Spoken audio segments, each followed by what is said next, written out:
Good morning friends.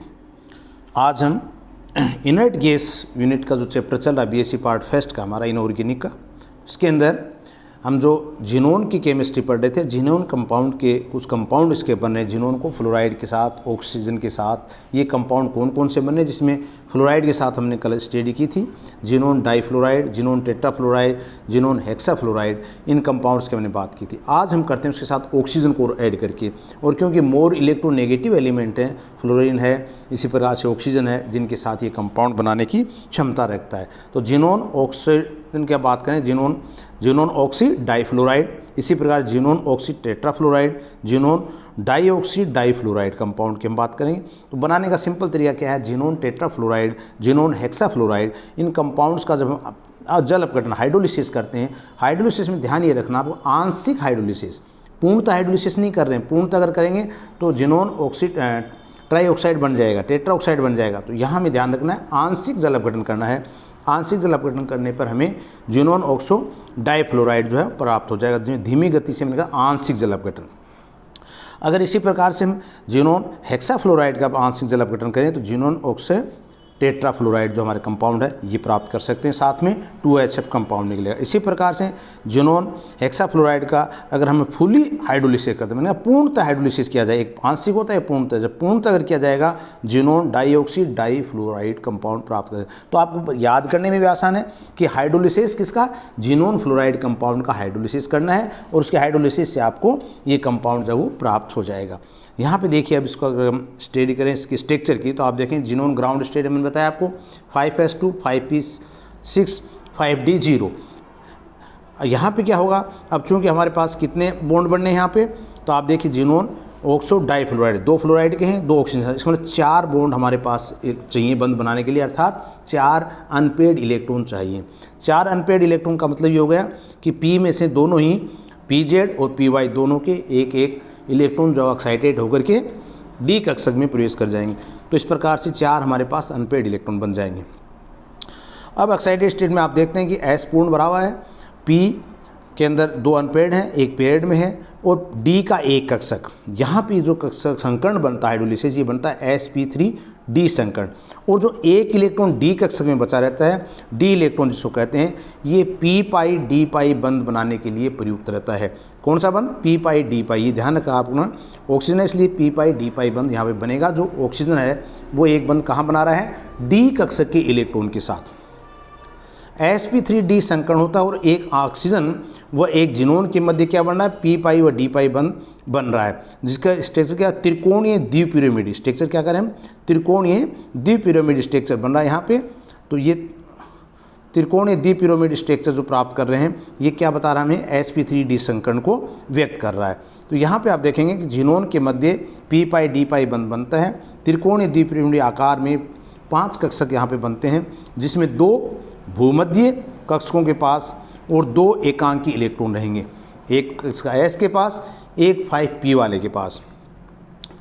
और इस प्रकार से क्या बन जाएगा, एक T आकृति के रूप में जिनोन ऑक्सो डाईफ्लोराइड की संरचना बनती है। तो ये संरचना कई बार आपको पूछी जाती है कि जिनोन ऑक्सो डाईफ्लोराइड की संरचना क्या है। तो यहाँ देखिए ऑक्सीजन दोनों क्या हैं, ये एक रेखीय स्ट्रक्चर में आ रहे हैं। ये ऑक्सीजन है इस साइड में लगा हुआ है डबल बॉन्ड से, और यहाँ पे 2 लोन पेयर लग रहे हैं ये जिनोन के। तो जो स्ट्रक्चर बन रहा है इनका, ये कैसा बन रहा है, एक टी आकार के अंदर स्ट्रक्चर प्राप्त हो रहा है। तो टी शेप स्ट्रक्चर इसका प्राप्त होता है। इसके बाद आता हमारे पास जिनोन ऑक्सी टेट्राफ्लोराइड XeO4। तो ये कोई भी एक कंपाउंड आपको सिंथेसाइड भी कराए पूछ सकते हैं, स्ट्रक्चर तो पूछेंगे ही पूछेंगे, तो आपको स्ट्रक्चर ये ध्यान रखना है। यहाँ देखिए वही जिनोन हेक्साफ्लोराइड को हम सिलिका के साथ, यहाँ पे क्या था, सिलिका के आंशिक ले रहे हैं, पूर्णतः ले रहे हैं, या कहते हैं अधिक मात्रा में ले रहे हैं, कम मात्रा में ले रहे हैं। तो सिलिका ऑक्साइड, जो सिलिका जिसको हम कह रहे हैं सिलिकॉन ऑक्साइड, जिनोन हेक्साफ्लोराइड के साथ क्रिया करके क्या बना रहा है, जिनोन ऑक्सो टेट्राफ्लोराइड, जो कि SiF4 के रूप में भी निकल रहा है। इसी प्रकार से जिनोन ऑक्सो टेट्राफ्लोराइड को अगर अधिक मात्रा में सिलिका यूज की जाए तो जिनोन डाईऑक्सो डाईफ्लोराइड प्राप्त कर सकते हैं। इसी प्रकार जिनोन डाईऑक्सो डाईफ्लोराइड के साथ अगर सिलिका बहुत अधिक मात्रा में ली जाए तो क्या बन जाएगा, जिनोन ऑक्साइड बन जाएगा, जो एक विस्फोटक के रूप में काम आता है। याद आपको एक ही चीज़ रखनी पड़ी कि सिलिका के साथ क्रिया कराना। सिलिका के साथ क्रिया कराते हुए जिनोन ऑक्साइड टेट्राफ्लोराइड, फिर जिनोन ऑक्सो टेट्राफ्लोराइड से हमारे पास जिनोन डाइऑक्सो डाइफ्लोराइड और जिनोन डाइऑक्सो डाइफ्लोराइड के साथ फिर क्रिया करवाते हैं तो जिनोन ट्राइऑक्साइड हमारे पास प्राप्त होता है। ये कब होगा? जब हम सिलिका बहुत अधिक मात्रा में काम में ले रहे हैं। क्वेश्चन क्या होता है एग्जाम के अंदर, आप देखिए कई बार क्वेश्चन इस प्रकार से बनता है कि मान लीजिए आपको ये लिख दिया और यहाँ पे लिख देंगे कि बहुत अधिक एक्सेस मात्रा में क्या सिलिका काम में ले रहे हैं, तो आपको फिर ये नहीं बनाने, उसमें प्रोडक्ट हमारे पास क्या बनेगा? जिनोन ट्राइऑक्साइड बनेगा। अगर यही चीज़ आपको ये कह दें कि ये वाला बना दे आपके पास कि कौन सा ले रहे हैं कि पर्याप्त मात्रा में, या थोड़े से एक्सेस मात्रा नहीं बताया गया, अधिक मात्रा, एक कह दें बहुत अधिक मात्रा, तो हमें फिर ये कंपाउंड बनाने में, तो हमें देखना ये है कि आपकी जो रिएक्शन दी गई है वो किस रूप में दी। अगर नहीं बता रखी है, एक्सेस है, कम है, तो हमें तीनों बतानी है यहाँ पे, जिससे एग्जामिनर को आसानी हो जाती है देखने में। इसी प्रकार से जिनोन हेक्साफ्लोराइड का वो हाइड्रोलिसिस किया, xenon oxo tetrafluoride, xenon oxo tetrafluoride फिर हाइड्रोलिसिस किया तो जिनोन डाइऑक्सो डाइफ्लोराइड। कहने का अर्थ है यहाँ पे एक श्रृंखलाबद्ध क्रिया शुरू होती है जो सिलिका के साथ भी वही चलती है, और हाइड्रोलिसिस जब कराते हैं तो उसके साथ भी ये एक चरणबद्ध क्रिया चलती है, श्रृंखलाबद्ध स्टेप वाइज क्रिया चलती है, जिसके अंदर हमारे पास जो प्रोडक्ट प्राप्त कर सकते हैं। इसके स्ट्रक्चर में अगर हम देखें तो आप देखेंगे कितने कंपाउंड बन रहे हैं बॉन्ड इसके अंदर। ये जिनोन का ग्राउंड स्टेट है और ये एक्साइटेड स्टेट में फिर आप देख रहे हैं क्योंकि हमारे पास 6 बन रहे हैं। 6 में कैसे बन रहे हैं? 4 तो देखिए आपके पास फ्लोरीन के हैं और 2 किसके आगे? ऑक्सीजन के। तो 6 बंद हम यहाँ पे बन रहे हैं। तो इन बॉन्ड्स में क्या हो रहा है देखिए, 6 बॉन्ड जब बनेंगे तो देखिए एक्साइटेड स्टेट में 2 ये S के आगे, 3 ये P वाले अनपेयर्ड हो जाएंगे और ये 3 किस में चलेंगे? D कक्ष में चलेंगे। अब हमें देखना ये है कि यहाँ पे 6 बन रहे हैं, इसका मतलब 2 3 4 5 और 6, तो यहाँ पे क्या बनेंगे हमारे पास? ये sp3d2, ये तो बॉन्डेड वाले में आ गए, और एक D कक्ष का जो इलेक्ट्रॉन है वो p पाई d पाई बंध में प्रयुक्त हो जाता है यहाँ वाला जो ऑक्सीजन के साथ है। तो ये आकार क्या बन जाएगा? ऑक्टाहेड्रल आकार में आ जाएंगे 6 sp3d2 कक्ष के लिए। अभिविन्यास जो जिसकी हम बात कर रहे हैं यहाँ पे वो क्या हो जाएगा? इसका sp3d2, क्योंकि यहाँ से d2 है, ये D वाला एक इलेक्ट्रॉन है p पाई d पाई बंध बना रहा है, न कि इसके साथ, तो अभिविन्यास होगा और D एक कक्ष के पास एकांकी इलेक्ट्रॉन है, S के पास युग्म है, बाकी 5 जो हमारे पास है वो क्या है? 1 2 3 4 5, एक एक अनपेड इलेक्ट्रॉन जिनकी बात करें 1 2 3 4 और 5, ये हमारे पास अनपेड ऑफ इलेक्ट्रॉन है। इनके पास अनपेड इलेक्ट्रॉन ये क्या करेंगे? फ्लोरीन के साथ जो 4 फ्लोरीन हमारे पास हैं उनके साथ एक ऑक्सीजन परमाणु के साथ क्या बना लेगा? सिग्मा बंध बना लेगा। कैसे? देखिए इसका जो स्ट्रक्चर होगा वर्ग स्क्वायर प्लेनर में। कैसे? ये हमारे पास एक लोन पेयर का था, ये चारों फ्लोरीन लग गए यहाँ पे, ये कैसे लगे देखिए, ये एक तो हमारे पास क्या था? ये लोन पेयर वाली स्थिति हो गई, एक फ्लोरीन 2 3 और 4, चारों में क्या बन गए? एक एक सिग्मा बंध बन गए हमारे पास यहाँ पे, ये सिग्मा बंध बन गए। इसके साथ एक सिग्मा और एक पाई बंध।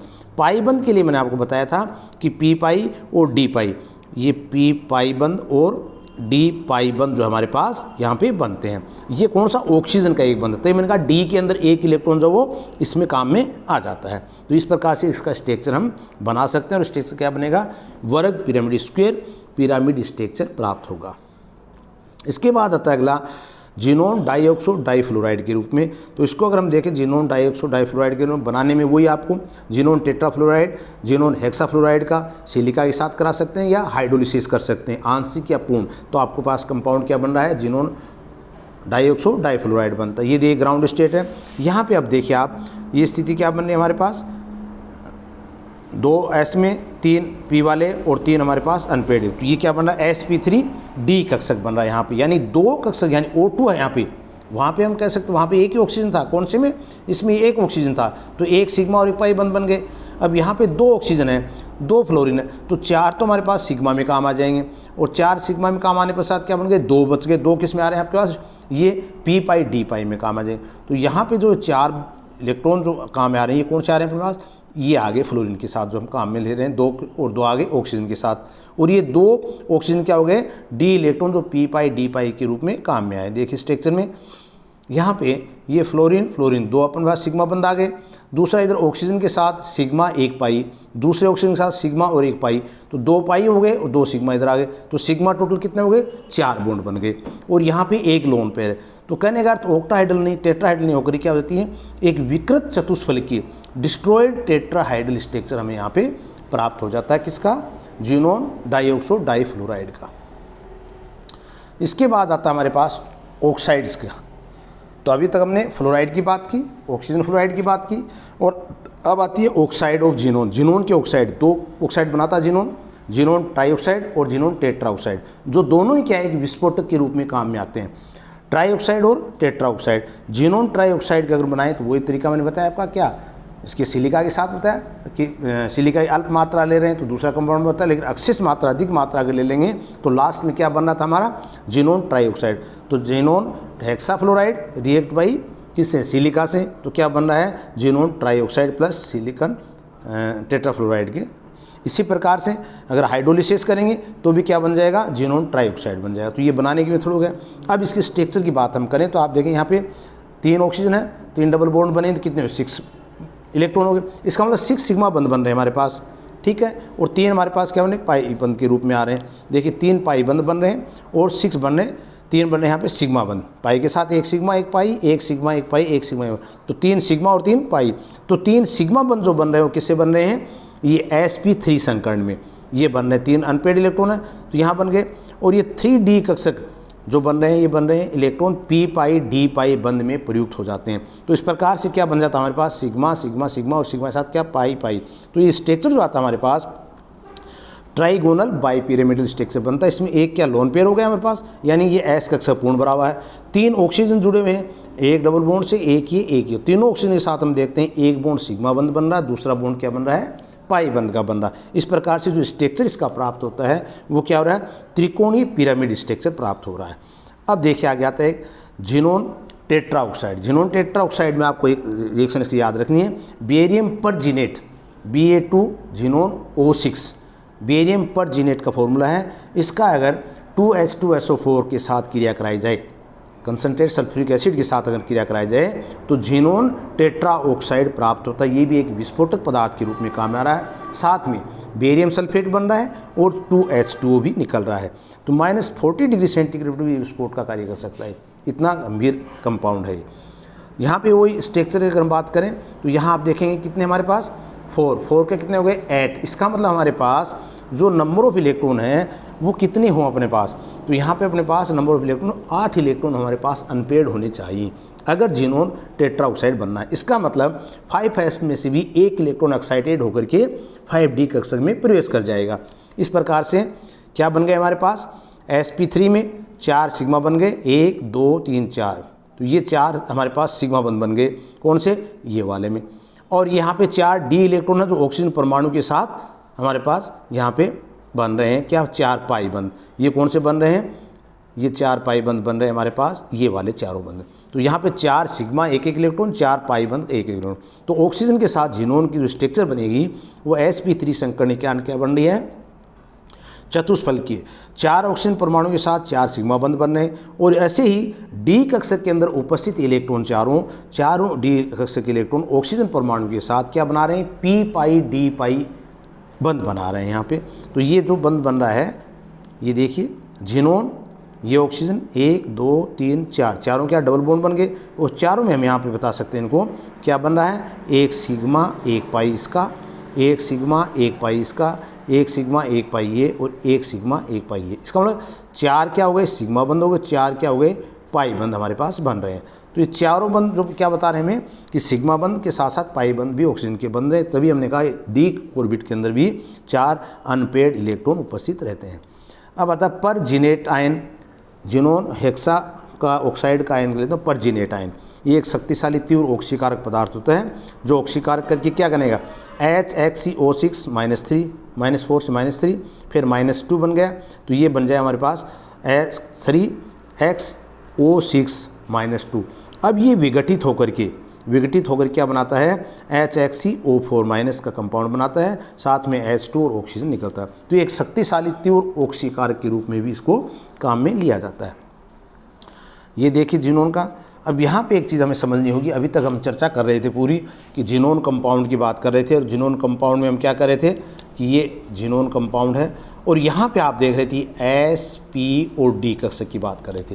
तो आप इस पर क्वेश्चन स्वाभाविक है कि S कक्षक के साथ P और D यानी इन दोनों के मध्य क्या अंतर आ रहा है, क्योंकि हम सामान्य कहते हैं S कक्षक की एनर्जी फिर P कक्षक की फिर D कक्षक, यानी इनके कक्षकों में ऊर्जा का अंतर भी बहुत ज़्यादा है। नाभिक से दूरी भी डी की ज़्यादा है, उसके बाद भी हम आसानी से कह रहे हैं कि पी कक्षक से एक्साइटेड होकर के इलेक्ट्रॉन किस में जा रहा है, डी कक्षक में कंपाउंड बनाने के लिए। इसी प्रकार से एस कक्षक से भी हमने एक्साइट कर दिया। तो ऐसा क्यों हो रहा है, इसके कुछ रीज़न है, वो आप विशेषकर ध्यान करें, क्योंकि जो भी हम कंपाउंड बनाएंगे ये रीज़न हमें ध्यान में रहना चाहिए कि ज़ीनोन में ऐसी क्या विशेषता है, इनके कक्षकों में ऐसी क्या विशेषता है जो फ्लोराइड के साथ ऑक्सीजन के साथ क्रिया करके ये अपना कंपाउंड बनाते हैं। देखिए यहाँ पे 5f ऑर्बिटल बहुत बड़ा ऑर्बिट होता है, इसके इलेक्ट्रॉन नाभिक से 4.9 एंगस्ट्रॉन की दूरी पर स्थित होते हैं। ये नोट करना, इस चीज़ को ध्यान रखना, यानी इतनी दूरी पे होने के पश्चात भी इसी प्रकार से 5d और 5p कक्षकों में लगभग 960 किलो जूल पर मोल ऊर्जा का अंतर होता है। यानी इतने अंतर को पार करना, ऐसी स्थिति में संरचना बनना कैसे संभव है, हाउ इट पॉसिबल। तो ये क्वेश्चन बन सकता है कि क्या ये पॉसिबल है। तो इसका हम रीज़न देते हैं वैलेंस बॉन्ड थ्योरी, साथ में वेस्पर थ्योरी और साथ में मॉलिक्यूलर ऑर्बिटल थ्योरी, जो दोनों सिद्धांत हमें कहीं ना कहीं ये बताते हैं कि हाँ ये कंपाउंड बन सकते हैं। कैसे? पहला रीजन क्या दिया, फ्लोरीन एक तीव्र ऋण विद्युतीय परमाणु की उपस्थिति में डी कक्षक सिकुड़ जाते हैं। रीजन क्या दिया इन्होंने, हमने क्या फ्लोरीन के साथ कंपाउंड बन रहे हैं, डाई टेट्रा हेक्सा, इसी प्रकार से ऑक्सो फ्लोराइड ये बन रहे हैं। तो इसका कारण था कि ये तीव्र ऋण विद्युतीय कंपाउंड है, इसी प्रकार से ऑक्सीजन भी है। तो ये क्या करता है, डी कक्षक इसके कारण से सिकुड़ जाता है और नाभिक के पास आ जाता है। इधर नाभिक के पास से दूर था पहले, अब ये पास हो सिकुड़ जाता है, जिससे क्या है वो संकरण में भाग लेने योग्य बन जाता है, यानी हाइड्रोलिसिस उसमें संभव हो जाता है। दूसरी चीज़, आणविक कक्षक सिद्धांत मॉलिक्यूलर ऑर्बिटल को अगर मान लिया जाए तो उन्होंने कहा कि 3 सेंटर बॉन्डेड, आपने देखा होगा BH बी के अंदर आपने देखा हो तो क्या होता है इसका 3C2E, इसका मतलब क्या था, 3 सेंटर 2 इलेक्ट्रॉन की बात हम कर रहे थे। 2 इलेक्ट्रॉन हैं लेकिन 3 सेंटर हमारे काम में आ रहे हैं और यहाँ पे एक कंपाउंड बन रहा है। इसी प्रकार से हम कह रहे हैं कि FXCF की अगर बात करें 3 सेंटर 4 इलेक्ट्रॉन की बात करेंगे। तो ये कंसेप्ट ध्यान रखना, यहाँ पे हम कर रहे थे BHB में 3 सेंटर 2 इलेक्ट्रॉन की बात कर रहे थे, यहाँ पे भी सेंटर 3 ही है, फ्लोरीन जिनोन फ्लोरीन। तो यहाँ पे क्या है 4 इलेक्ट्रॉन काम है। तो इसके बारे में क्या बताया कि एमो थ्योरी में क्या बता रहा है, जिनोन की PZ कक्षक जो फुल भराव था पहले, वह 2 फ्लोरीन परमाणु के PZ कक्षक, PZ कक्षक में एक है फ्लोरीन में, यहाँ पे 2 आ गए, परस्पर संयुक्त होकर के 3 आणविक कक्षक बनाता है। बॉन्डिंग, नॉन बॉन्डिंग और एंटी बॉन्डिंग 3 प्रकार बंध बनते हैं। इन तीनों में ऊर्जा के अनुसार जब बात कर रहे हैं हम, तीनों में ही ऊर्जा के अनुसार जो है 4 इलेक्ट्रॉन व्यवस्थित हो जाते हैं। कैसे, ये देखिए यहाँ पे हमने एमओटी थ्योरी की बात हमने की और एमओटी थ्योरी में क्या बताया था कि ये देखिए ये फ्लोरीन एक, ये दूसरा, यहाँ पे जिनोन है, ये हमारे नीचे नीचे क्या दिखाया है BMO। BMO क्या है, ये है बॉन्डिंग ऑर्बिटल, दूसरा है एंटी बॉन्डिंग ऑर्बिटल। तो बॉन्डिंग, एंटी बॉन्डिंग और नॉन बॉन्डिंग, 3 प्रकार की बॉन्डिंग की हम बात यहाँ पे कर रहे हैं। तो ये देखिए आपके पास, ये हमारे पास क्या आ गया बॉन्डिंग, ये नॉन बॉन्डिंग का, और ऊपर क्या होगा एंटी बॉन्डिंग का। तीनों, ये फ्लोरीन एक, ये दूसरा फ्लोरीन। यहाँ पे फ्लोरीन का क्या है 2PZ में क्या होता है 1s2 2s2, 2PZ में 2px2 और 2py2 2pz11 जो फ्लोरीन के लिए होता है, एक इलेक्ट्रॉन इसका, एक इलेक्ट्रॉन इसका। तो परमाणु कक्षक जुड़कर क्या बना रहे हैं हमारे पास, आणविक कक्षक बनाते हैं। यहाँ पे ये परमाणु कक्षक, ये जिनोन के साथ परमाणु कक्षक आता है। तो 5pZ कक्षक से इलेक्ट्रॉन जो एक्साइटेड होकर, मैंने कहा था कि डी में चले जाते हैं। तो ये दोनों अगर क्रिया करेंगे तो आप देखेंगे इसके अंदर क्या हुआ, एक अनपेड दोनों क्रिया करके क्या बना रहे हैं हमारे पास, बॉन्डिंग ऑर्बिटल में 2 और नॉन बॉन्डिंग ऑर्बिटल में 2 इलेक्ट्रॉन व्यवस्थित हो जाते हैं। तो ये ऊपर क्या दिखाया हमें, एंटी बॉन्डिंग इलेक्ट्रॉन का स्थिति। तो यहाँ पर क्या होगा, जिनोन टेट्राफ्लोराइड, ये मॉलिक्यूलर ऑर्बिटल के आधार पर अगर हम समझाएं तो हम कह रहे हैं जिनोन एटम अपने 2 कक्षकों PY और PZ का उपयोग करके 4 फ्लोरीन परमाणु के साथ 2 3 केंद्रीय आणविक कक्षक बनाएगा, जो परस्पर लंबवत होने के कारण क्या हुआ, एक स्क्वायर प्लेनर वर्ग समतलीय आकार जिनोन टेट्राफ्लोराइड जो है बनाता है। इसी प्रकार से जिनोन हेक्साफ्लोराइड की अगर हम बात करें तो मॉलिक्यूलर ऑर्बिट के साथ यहाँ पे वैलेंस बॉन्ड थ्योरी भी लागू होती है। ध्यान रखना, यहाँ पे हम इसको मॉलिक्यूलर ऑर्बिट थ्योरी के आधार पे समझा सकते थे, लेकिन जिनोन हेक्साफ्लोराइड के अंदर मॉलिक्यूलर ऑर्बिट के साथ साथ वैलेंस बॉन्ड थ्योरी भी काम आ रही है। कैसे, मॉलिक्यूलर ऑर्बिटल थ्योरी हमें कह रही है 3-3 केंद्रीय बंध बनाएगा, नियमित अष्टफलकीय रेगुलर ऑक्टाहाइड्रल स्ट्रक्चर बनता है। लेकिन वैलेंस बॉन्ड थ्योरी क्या कह रही है कि यहाँ पे sp3d3 संकर्ण बनने के कारण जो इसका आकार है वो पंचभुजीय द्विपिरामिडीय हो जाता है। जो कैसा स्ट्रक्चर बनाता है, विकृत ऑक्टाहाइडल। यहाँ पे हमने कहा था रेगुलर ऑक्टाहाइडल स्ट्रक्चर बन रहा है, लेकिन वैलेंस बॉन्ड थ्योरी कह रही है यहाँ पे रेगुलर नहीं बन करके डिस्ट्रॉयड या अर्थात विकृत अष्टफलकीय संरचना बनती है। इसका मतलब हम क्या कह सकते हैं कि without valence bond theory not possible explain the xenon hexafluoride. तो ये क्वेश्चन भी बन सकता है आपके कि बिना वैलेंस बॉन्ड थ्योरी के क्या हम इसको एक्सप्लेन कर सकते हैं क्या, तो without VBT not possible xenon hexafluoride को समझाना। तो यहाँ पे समझाने के लिए हमें एमओटी और वीबीटी दोनों थ्योरी का सहारा लेना पड़ेगा। इसके बाद यूजेज ऑफ नोबल गैसेज का, यानी नोबल गैसेज के क्या क्या यूज़ हैं। देखिए हीलियम क्या है, used in filling airship and balloon, balloon में भरने में काम आ रही है। It is use to produce inert atmosphere के अंदर काम में आती है। इसी प्रकार से नियोन क्या है, used in neon lamps and sign boards, जो रात को चमकते हैं ना बोर्ड, ये आप देखते हो। इसी प्रकार से नियोन लैंप्स आते हैं, तो ये क्या होते हैं, इसमें नियोन गैस भरी होती है। इसी प्रकार से used in safety device for protecting electric filament, यानी इलेक्ट्रिक फिलामेंट के प्रोटेक्शन के लिए ये सेफ्टी डिवाइस जो है ये भी किसके बने होते हैं, नियोन गैस में ही के काम में आते हैं। Argon, it used for filling metal filament, जो धात्विक फिलामेंट जो बनाए जाते हैं वो क्या होते हैं, आर्गन के होते हैं। इसी प्रकार से इलेक्ट्रिक बल्ब वगैरह जो काम मिलते हैं उसमें फिलामेंट बनते हैं, किसके होते हैं, ऑर्गन के, ऑर्गन होता है इसमें। Use to produce inert atmosphere during welding and metal extraction, metal extraction के दौरान भी और वेल्डिंग के दौरान भी ये काम में आते हैं, कौन, ऑर्गन। इसी प्रकार से क्रिप्टोन एंड जिनोन की हम बात करें, use in filling lamps, lamps के अंदर काम आते हैं। Mixture of krypton and xenon has been used in tube for high speed photography के अंदर भी इसको काम मिलेगा, किसको, क्रिप्टोन और जिनोन को। रेडोन की अगर बात करें, use in the radio active research, इसी प्रकार से रिसर्च के अंदर रेडियो एक्टिव पदार्थ के रूप में रेडोन को हम काम में लेते हैं। Used in treatment of cancer, ये बहुत बड़ा है, किस में काम लेते हैं, कैंसर के ट्रीटमेंट में भी काम में लेते हैं ना, रिसर्च में काम आता है। Use in X-rays photography, X-rays photography के अंदर भी रेडोन को हम काम में लेते हैं। तो इस प्रकार से एक इनर्ट गैस का चैप्टर जो है आपका आज कंप्लीट होता है। इनर्ट गैस में नोबल गैसेज के रूप में, और विशेष करके केमिस्ट्री ऑफ जिनोन की है, इसके ऊपर क्वेश्चन बनता है, तो इसको आप पढ़ें। और इसके PDF भी मैं साथ डाल रहा हूँ, तो आप इसको ज़रूर देखें। फिर भी कोई दिक्कत आती है तो आप मुझे व्हाट्सएप पे बता सकते हैं। Thank you.